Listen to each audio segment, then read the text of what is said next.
আগে মনে করেন কাতারে যে ভিসাগুলো 2 থেকে 3 লক্ষ টাকা দিয়ে পাওয়া যেত, বর্তমানে সেই ভিসাগুলো 5 থেকে 6 লক্ষ টাকা নিতেছে। কারা নিতেছে? আপনি, আমি না, দালালেরা। মনে করেন এখন এই ভিসাগুলো নেওয়ার পরে যখন তারা কাতারে আসে, তাদের স্যালারি হচ্ছে 1000, 12 ঘন্টা ডিউটি, থাকা খাওয়া নিজের, নেট বিল সহ নিজের।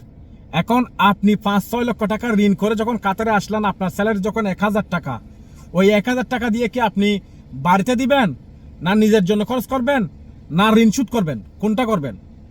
আসলে আমরা প্রতিনিয়তই প্রবাসীরা হয়রানির শিকার হচ্ছি এবং আমাদেরকে করতেছে দালালেরা।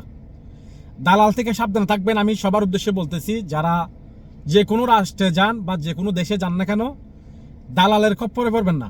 দালাল থেকে সাবধানে থাকবেন, কারণ 1 টাকার জিনিস তারা 3 টাকা নেয়।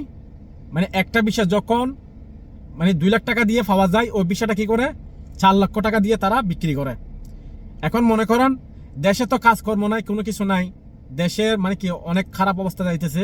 তো যার কারণে আমরা যখন প্রবাসে আসি, ওই আমাদের সরলতার সুযোগটা কিন্তু এই দালালেরা নিয়ে নেয়। তখন আমরা পদে পদে বিপদে পড়ি। এখন মনে করেন এখানে আসার পরে কারো কাজ থাকে না, বা কারো ডিউটি বেশি, বা কারো অনেক কষ্টের কাজ পড়ে যায়, বিভিন্ন সমস্যার মধ্যে পড়ে যায়।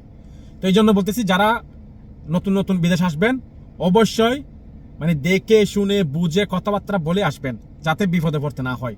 ভাই দেখুন, আমরা কোটিপতির ছেলে না যে কি এই আসছি আজকে কালকে চলে গেলাম, এমনটা বিষয়টা এমনটা না। আমরা মধ্যবিত্ত বা গরিব ঘরের ছেলেদেরকে আজকে আমাদেরকে প্রবাসে আসতে হয়, কাজ করতে হয়, সব কিছু। তো এই জন্য যে কোনো কাজ করার সময় ভাইয়া আগে দেখে শুনে বুঝে শুনে করবেন, কারণ এখানে এসে বিপদে পড়ে গেলে মনে করেন পুরো লাইফটাই আপনার বরবাদ হয়ে যাবে। আপনি অনেক বছর পিছিয়ে যাবেন। যেমন ধরেন আপনি 5 থেকে 6 লক্ষ টাকা খরচ করে আসবেন, ওই ঋণটা তো আপনি যখন সুদ করতে পারবেন না, আপনার অনেক সমস্যা হয়ে যাবে। এখন আপনি সুদ করতে গেলে এটাকে আপনি দাফে দাফে করতে হবে, অনেক সময় লেগে যাবে। তো এই জন্য যে কোনো কাজ করার সময় অবশ্যই চিন্তা ভাবনা করে করবেন।